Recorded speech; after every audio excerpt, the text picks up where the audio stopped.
చదువైపోయినటువంటి ఒక యువకుడు ఉద్యోగ ప్రయత్నంలో ఇంటర్వ్యూకి వెళ్ళి వస్తుంటాడు. అలా ఇంటర్వ్యూకి వెళ్ళిన ప్రతిసారి కూడా ఇంటికి వచ్చిన తర్వాత వాళ్ళ ఇంటి పక్కన ఉండే ఆంటీ ఒక ఆవిడ ఉద్యోగం వచ్చిందా అని అడుగుతుంటది. అప్పుడు రాలేదంటే అని చెప్తాడు తను. ఇలా తను ప్రతిసారి ఇంటర్వ్యూకి వెళ్ళడం, ఆవిడ అడగడం, ఇతను రాలేదని చెప్పడం ఇలా జరుగుతూ ఉంటుంది.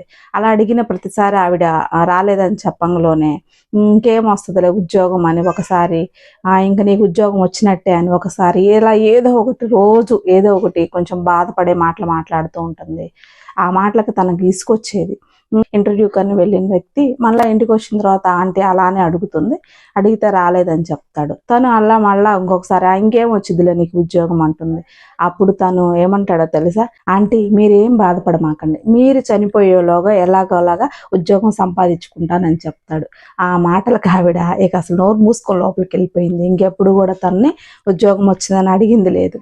ఇలా ఈ ఉద్యోగాలకు ప్రయత్నించే వాళ్ళని ఇలా పుల్లెరుపు మాటలతో అలా బాధ పెట్టే బదులు వస్తుందిలే అని, ఇంక టైం వచ్చినప్పుడు ఖచ్చితంగా వస్తుందిలే అప్పటి వరకు ప్రయత్నిస్తుండు అని చెప్పడం. లేదు ఉద్యోగం వచ్చిన తర్వాత కొంతమంది జీతం ఎంత అని అడుగుతారు. ఆ చెప్పంలోనే అంతేనా, మా అబ్బాయికి అయితే ఎంత, మా అమ్మాయికి అయితే ఎంత అని వాళ్ళ గొప్పలు చెప్పుకుంటుంటారు.